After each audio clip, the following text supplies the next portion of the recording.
And welcome into another episode of Tiger Territory, part of the Foul Territory Network, a Detroit Tigers podcast. I'm Kieran Steckley. With me, as always, a man who believes first impressions are lasting impressions, unless it's the first day of live BP. He is Cody Stavenhagen. How you doing? Doing good. I was always told you don't get a second chance at a first impression. Actually, in baseball, you do, because I've seen a lot of players look really bad and it's easy to write them off, but you can't judge in small sample sizes. So is it fair to overreact to spring training bullpens and live BPs? No, we're not going to do it, except for every now and then we probably still will. I'm a big believer that, like, look, all we have is the sample that's in front of us. So we talk about it and we assess it, and then we realize that a lot of times in the grand scheme of things, it doesn't matter. Like the anecdote shared today on Tuesday that, Ryan Kreiler got himself a nice little hit off Skubal and kind of created a little bit of one of those nice camp moments. He gets in there and again, instead of leaving behind the best impression, and he doesn't get it again there. So good for Ryan Kreiler. I hadn't thought about Ryan Kreiler in a while. Gets a double of live BP off Skubal, and here we are. Thing is, like, the swing doesn't work out. Javier, Ryan Kreiler. We can start doing all that stuff. But spring training drama at its finest was the Ryan Kreiler double, then broken bat. Will Vest yelling, "Get out while you can!" Kreiler then saying he knew what pitch was coming from Skubal. Skubal told him it was going to be a fastball. Still broke his bat. If you want my observations on Tarik Skubal's live bullpen, it's this: Tarik Skubal is really good. That has not changed. I was actually right up against the fence. It's the closest I've been to live Skubal pitching a little bit. And it was kind of like, oh, yeah, this is a strong reminder of why I am on this side of the fence. And then I was eventually told to, like, scoot further back to, not disturb the players or something. So. Well, I'm just saying that moment there was reminiscent of somebody that could be called Scary Terry. And we move on. So we are, for the first time, Cody, recording a podcast where it's officially full squad spring training. All right. So the way it works now, basically, as soon as everybody's there early, or most everybody's there early, and then people kind of trickle in from there. But now it's like contractually obligated. Everybody's there for spring training. And we'll get to perhaps the most interesting and still not talked about enough new face on the team here in a second. But seeing as everybody's there, the drills are happening, the videos are circulating on X, and the overreactions are coming, I did want to have the first official vibe check of the 2025 Detroit Tigers. You've been there from the onset, Cody. What can you share with our audience on this team for the first time first time in a long time, coming off a playoff appearance here going into 2025? Yeah, I think there is a heightened sense of confidence. Like, I think there's a little bit of swagger to these guys now. There's a little bit of like, okay, we've done it. We know what it takes. It's certainly not complacency. It's not even like rampant hype. I said a lot down the stretch last year, for as much as this is like a young, fun team, you walk in that clubhouse and it's not like, like the stories you hear about, like Philly's daycare or whatever. It's all these young guys, but they kind of go about their business, and like they can be fun and they can be funny, but the overall mood in the room, at least when reporters are in there, it's pretty serious. And I've been in other young clubhouses where you kind of feel it, like it's just kind of loud. Guys are joking around. That's never really been the case, and that's very much the same this spring. It's, for as much as like vibes are high and there's sometimes like some levity, it's pretty businesslike. It's pretty serious, and that's actually not that new to me. So in a way, kind of good to see this young of a team approaching things with this level of professionalism, I think, even this early in the season. Professionalism is a word. Reflection of leadership. When I hear something like that, I kind of imagine like that's the AJ Hinch vibe, at least from afar, where it's like AJ's a former ball player, so he knows like what makes these guys tick. He's not afraid to make a joke every now and then, but he's also like he's very serious about his craft, obviously. And these young impressionable players have kind of taken that and, put it forward with their own efforts. And, the seriousness of it, there's not a better, that Skubal thing, honestly, is a great example of everything you just said, where Kreidler has his moment. He's getting some cheers and a little bit of jeers about like, get out while you're still ahead. Skubal's like, all right, MFer, like it's a fastball, here it comes. And he breaks his bat, which, maybe the first broken bat of spring training, maybe perhaps, I don't know if they track that stuff, but maybe the first broken bat of the season. And it's Eric afterward, by the way, said, yeah, it's a good pitch. and that's another thing too. Like, I don't think we ever had any like doubts that Skubal wasn't gonna be like complacent after his Cy Young season, or Riley. He only threw 97. He hit 99.5 last year. Actually, kind of a telling quote. He said, there was less adrenaline. The last game I pitched was the playoffs. There wasn't as much adrenaline. So these guys, in a way, have realized like, oh, okay, this is kind of nothing. And again, I don't think that means like there's any change in the approach. And I think Tarik himself said like 97 is nothing to complain about on the first live bullpen of spring.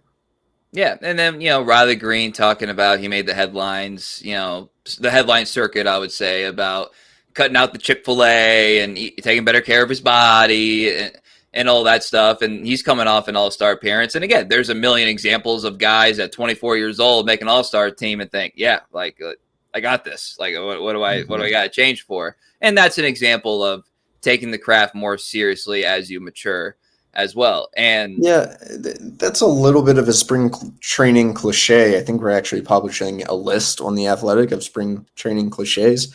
And it's pretty fun. That was one of my contributions. Like, I cut out X, and it's either a player who is out of shape or a young player taking their career more seriously. And they say, oh, I gave up ice cream, or I gave up Chick-fil-A, or back in the day, I cut out beer. And, everyone kind of laughs, and it's humanizing. It's a little bit cliche, but I think what was telling for Riley, I kind of asked him, like, what was your motivation? And he said, this team, trying to do my best for this team, to stay healthy, to stay on the field for them.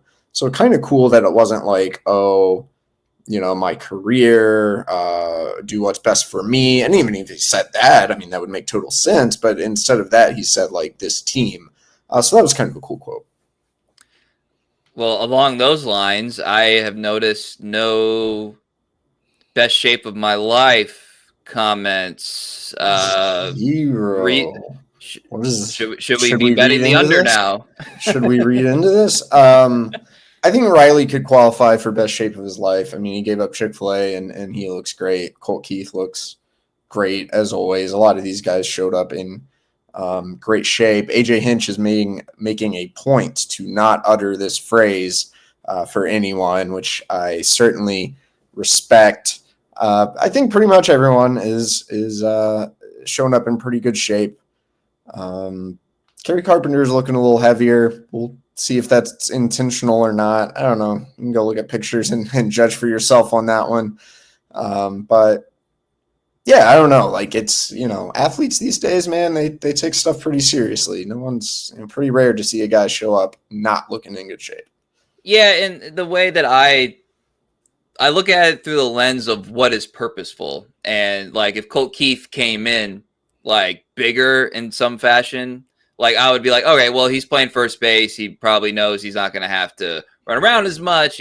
Power is a little bit more important. Like, that makes sense. Mm-hmm. If Kerry thinks he's going to be doing more DH stuff, like, or if he thinks his body this way or versus that way is going to be better in prevention from injuries, which has obviously been part of his major league story. Like, all this stuff is pretty purposeful. They have all their own coaches and nutritionists, and obviously the Tigers provide them with more than enough resources to do all this stuff. So I'm very interested to see how it affects just kind of like actual game movement, even if it is like spring training stuff and how they look, throughout the summer. So we'll have to harken back to this conversation eventually. Another big topic, and I say big because it's big in my mind, Cody, and I don't know if the fan base has kind of grasped the full gravity of it. I talked about it today on X, and that's Gleyber Torres. Like everybody has kind of like accepted it. It's in their minds, but they don't look at it. I think this is my guess. They're not looking at it in the same lens that the Tigers and the Tigers front office are looking at it. Gleyber Torres is this side of 30. It's a big thing. He was good enough. I've said this. I'm going to repeat myself. He was a good enough get in Scott Harris's mind to completely upheaval the configuration of the infield, right? So you move Colt Keith to first base. What happens with Torque? Like all these fallouts come from the desire to bring in Gleyber Torres. And I don't blame anybody for saying this, but the term like Band-Aid was thrown out. I don't, because it's a 1-year deal. And I understand that. I just don't think that's how the team is looking at it. I think they're looking at it as like, we got ourselves a guy who is in his physical prime, who's going to be motivated, who has a plethora of experience playing for the Yankees. And we believe in our ability to get the most out of him. And this is going to be one of the great examples of the Scott Harris mantra for position players, where everybody knows you come to Detroit and we get the most out of you. We've seen it with pitchers, wholeheartedly. We haven't seen it like with these level of free agents on 1-year deals. Gleyber Torres, who is still not recognizable to me when he sports the full beard. But that's a signing I think is going to have a lot more of a net positive cognitively in fans' minds than what the energy they're giving right now to it. So you got to talk to him. You've written about him. It's on The Athletic. Like, what do you make of the Gleyber Torres signing situation and just kind of the guy after talking to him in person for the first time? Yeah, I mean, I said a while back, I feel differently about it on different days. Like some days I'm like, this is a great underrated signing. And some days it's just like, was it worth reconfiguring this infield? Are you going to have the worst defensive infield in baseball? And I think where I've settled is kind of like a mixture of those two, where like at the plate, man, I love Gleyber Torres. I've liked watching him for years, but go look at his stats. He has been consistent year in and year out. For as much as in Yankees land, he's kind of viewed as that guy who never replicated the 36, 38 homers. He was a solid performer every single year. And then so he brings you, in theory, a high floor and maybe some pretty big upside. It's kind of cool. 1-year deal, came here because he was motivated. Defense is, I think, a real problem, and you pair that with moving Colt Keith to a new position. It worries me. It scares me, but this was very intentional on behalf of the Tigers front office. They chose this guy over first baseman on the market. Part of the calculus there is Scott Harris really loves him some draft picks. They're hoping Gleyber has a big year and they can give him a qualifying offer and receive a compensation pick. But Gleyber's 28 years old? Like, he's still very young, which is easy to forget. He's been around a while. And another thing I mentioned a while back, I think it's entirely possible Gleyber Torres could rival Alex Bregman's offensive production this season. I looked at the Fangraphs Zips projection. Kind of confirmed that suspicion. Torres projected to hit 260, 335 on base, 17 homers, 3.0 WAR. Bregman projected to hit 252, 333, 22 homers, 3.9 WAR. Now, Bregman's WAR is obviously going to be higher. He's a superior defender, but Fangraphs currently projects Torres to have a higher average, slightly higher on-base percentage, and not be too far off in the homer realm. In a way, they're very similar offensive profiles. Now, it'd be cool if you could have both of those guys, but that's not the case. But at the same time, I just don't know if like the Tigers nation as a whole is kind of realized just how good of a hitter Gleyber Torres is. So 2 things there. He is a career 271 hitter against left-handed pitching, right? So that's and that's actually not a huge jump from his average against righties, which is in the 260. So he is consistent as hell at the plate. another thing. This is just offensive WAR per Baseball Reference. Like a little reminder. If we take out 2020 because it was 2020, he only has one season below 3.0 offensive WAR. And defensively last year, again, take this for whatever it's worth. He was minus 0.6 defensive WAR. The year before that, he was a 0.0 defensive WAR. So I share a lot of overall defensive concerns, especially because that's been a relative calling card for this team over the past couple of years. However, you got to score runs regardless of what kind of defense you put out there, or what kind of pitching chaos you put out there. And I think it was a worthwhile addition to the team, even if it did kind of make things a little bit awkward, specifically on the right side of the infield. And we obviously don't know how good Colt Keith will be at first base, or Justin, or the early. Here's my early scouting report. Colt Keith's going to take some work. All right, it took him some work at second, and he got better. So I don't think anyone should have expected him coming to spring training looking great. But it's going to take some work. And Jay Hinn, I was kind of reminded, like, I've always liked his infield actions. Like at third, he moved like he was stuck in quicksand, but his glove work, his hands seemed good to me. Just watching him at first, I had a very similar feeling. It's kind of like, oh, no, he's not that bad. But you get game speed and you have to move a little bit. Like that's going to be more the concern with Jay Hinn. But I think his glove work stands a chance to be decent. Yeah, and it's funny. We have called for a lot of these guys to get first base reps, and then they finally do, and then it's like everyone's like, oh, freaking out when it's not like smooth like right away. That kind of stuff. That kind of stuff is okay. And so anyway, I just wanted to kind of push forward the narrative of like they view Torres as quite valuable, even if like this is not a $5 million 1 year. They offered him 15 for 1 year for a reason, right? That's a splurge that really up until the Alex Bregman situation we just hadn't seen it from this regime. And we don't have to spend a lot of time on this, Cody, but the Alex Bregman situation in Boston, I think it's fair to say it was just kind of weird this week. That fair to say, like, Devers saying he's a third baseman, Cora saying that the guy who promised Devers to play third base, for the length of this contract or whatever,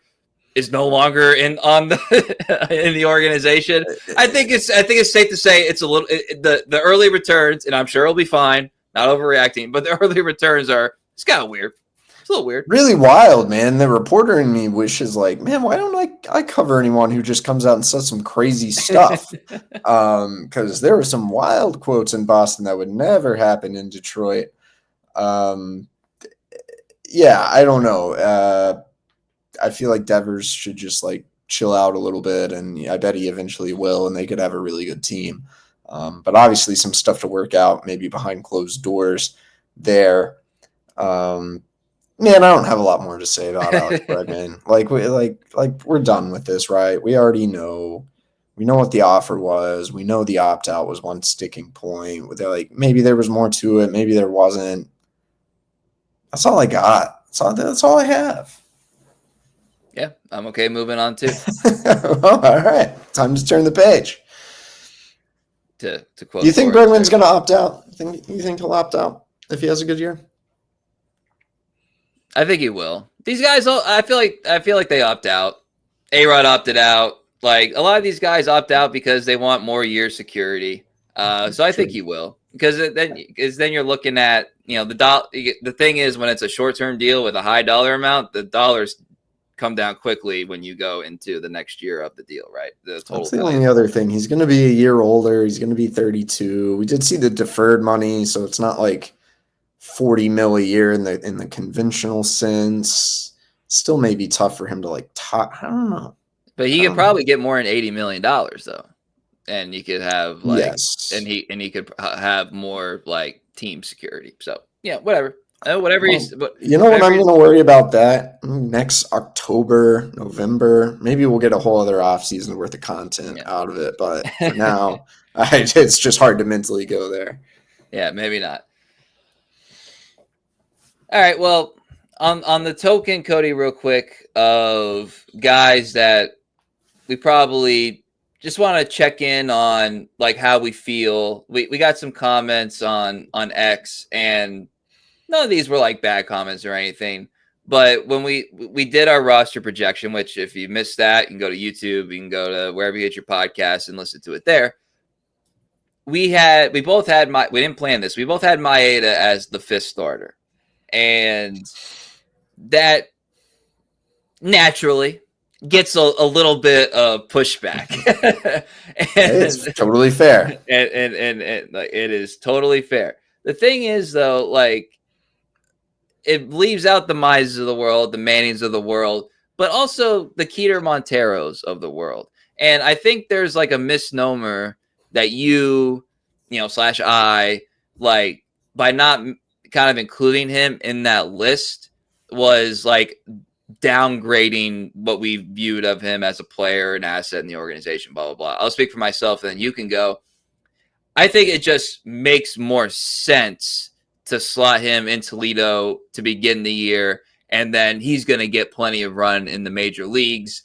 Reminder, he will turn 25 this year. He's still a pup, and there's a lot that he can still work on, and I'd rather him get regular work than infrequent work, and he will eventually get his chance. And we saw it. They obviously value him because they left Matt Manning in Toledo last year and gave Montero the run. So I just wanted to clear the record. It's not like Maeda is clearly better than Montero. It's just like we're just kind of reading the tea leaves and what the economic realities of the situation are. But right, we don't want to forget about him either. Yeah, I think that's good to note. I mean, I like Keider Montero a lot. I think if I had to rank top 5 starters based on potential, he might be my number 5. I mean, maybe Brant Herter, but Brant Herter's such a natural fit to be like a long relief lefty and that's probably, he has a great shot to break camp in that role that I'm not including him right now.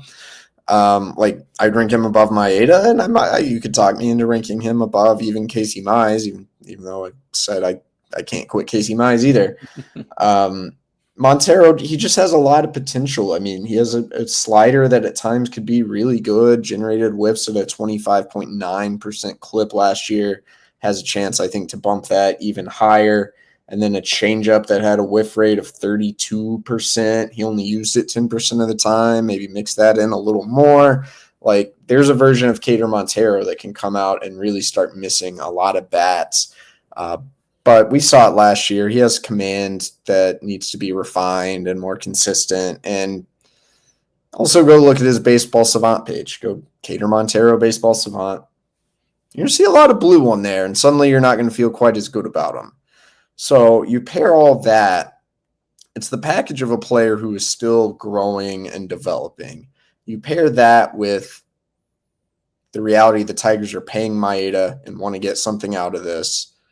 That Casey Mize is more experienced, that Matt Manning is more experienced. Montero seems like, unless he just dominates in camp, seems like the guy who makes total sense. You want him getting innings, probably staying stretched out as a starter in AAA Toledo. That just seems to me kind of what's going to make the most sense to begin the season.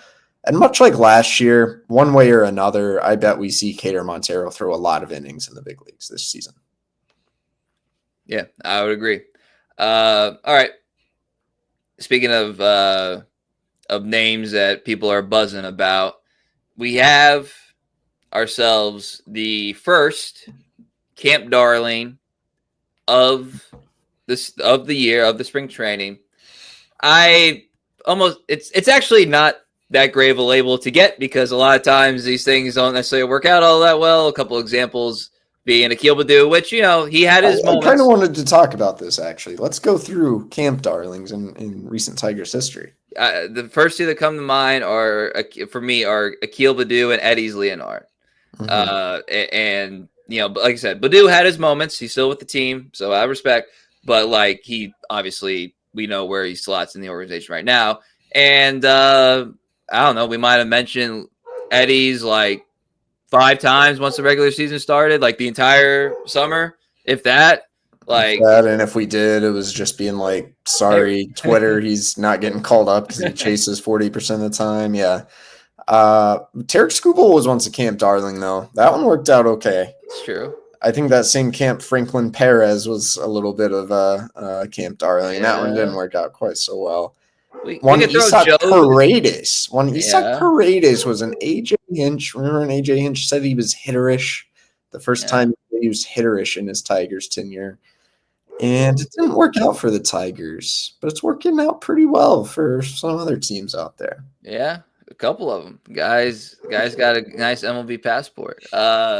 And you could probably throw Jackson Jobe in there a little bit last year for the one inning where everybody was like, "Oh my god!" But this year, right now, to get to the main point, is Hao-Yu Lee. Hao-Yu Lee, reminder, came over to the Tigers in the Michael Lorenzen trade a couple years ago, and he's been always looked at as like I said before, he's always been looked at as like, if you know, if you're paying attention to the minor league guys, like they've been hyping this guy up for a while, but now we're kind of seeing it in a different light. And you recently, wrote about him, got a chance to talk with him. He's now everybody's, waiting around until we get to see him, which good for him. And what do you kind of make of his place in the Tigers hierarchy? Yeah, I mean, my early impressions of Hao-Yu Lee, both as a player and as a person, are pretty high. I'm drinking the Kool-Aid, and in part because everyone in the organization is telling me to drink that Kool-Aid. But seeing it with my own eyes, like, looks like some pretty good Kool-Aid. To bring it back to Gleyber, like, for as much as I really like Gleyber's bat, we know he has a history to be just a frustrating player, have mental lapses, whatever. I could see a world where the fan base just isn't going to attach itself to Gleyber. Hao-Yu Lee, I think people are going to really like, because he's pretty intense when he gets out there on the field. He's he's not afraid to show some emotion. He locks in, but I've seen him smile after some nice plays or kind of give a little fist bump after some nice plays. And then I interviewed him for the first time just the other day. I have a story up on The Athletic Wednesday morning. And I don't know, he was like really soft-spoken. He admitted to being shy and like having social anxiety, but then he like gave some very interesting quotes. He has the word persistence tattooed down his neck. So every time in the mirror, it kind of reminds him of his journey and like the importance of keeping going. As a guy who came over from Taiwan, all his family's still in Taiwan, his girlfriend's in Taiwan. So he's gone for months at a time without seeing him, obviously very difficult. So a little bit of a cool backstory in that regard. Kind of this shyer, quiet guy. He did kind of laugh a lot during our interview. And then you get him out on the field and he's just locked in, seems to play very hard. A guy I could see people really liking. Yeah, to me, like, he's in that category of player that I'm really curious about if they recognize, because these guys are young, they may not know any better, but from us from afar, like, do you recognize like the opportunity? We started this podcast talking about first impressions and all that stuff. Like, do you recognize the opportunity in front of you? Obviously, a guy like Jace does. Lee, this is his kind of first experience in the tier. You know what I mean? And like, words like grinding and persistence and all that stuff, that tells me like you're serious, because you get up to this level, everybody's talented, but how many people like truly give a and all indications are this is one of the guys that does. And even though he's been in our lives as Tigers observers, fans, whatever, he's still so young. I think that's something that keeps sticking out in my mind. And he looks good. He's like a stockier dude, just like, physique wise, but just those little drills, he does look like a fluid athlete on the infield. Moves pretty well, man. He moves pretty well. I'd like to see him tested more like game speed at third, but he has the actions. He seems to me to have plenty of arm. I don't know if he would be league average or slightly minus or slightly above, but he could be kind of anywhere in that range. I think he seems entirely capable of playing third base. Yeah, the way I would phrase it is he's a guy that any sort of like long-term concerns infield wise, there's like he has a great chance to like make you in 2 years be like, remember we were freaking out about like what the future of second base is, or the third base situation and how it worked itself out. And it's like Hao-Yu Lee kind of was the thing that made it work itself out. I think he has that potential. And he does. I think the power is still going to be an interesting question. Is this a 12 homer guy or a 22 homer guy or somewhere in the middle? That's probably the one question, but good bat to ball skills, good plate decisions. I think he's going to be able to hit for a decent amount of average and draw some walks. His ultimate ceiling will probably be contingent upon the power. Yeah. And, if I was like Jace Young, I'd like look at this talent profile right there in Lee, and I'd be like, man, I probably should be spending as much time as I can, like, working on the craft, but also kind of like being buddy with Tarik Skubal and AJ Hinch. Oh, wait, he was doing that during Live BP today. I saw a photo of it. So good on Jace. He knows the power players for the Tigers. All right. A lot of fun discussions, Cody. Anything else you think we should get into before we jet out of here? No, that's it. But we have a lot more storylines to come. We'll be back with you guys in a couple of days with even more updates and insight from spring training. That's right. As a reminder, we're doing 3 days a week. So set your clocks for Monday, Wednesday, and Friday. YouTube, Apple, Spotify, wherever you get your podcasts. Follow us on X, formerly known as Twitter. He is at Cody Stavenhagen. I'm at Kieran _Steckley. Pod page is at Tiger Territory _. So for Cody Stavenhagen, I'm Kieran Steckley. Everybody have a great day.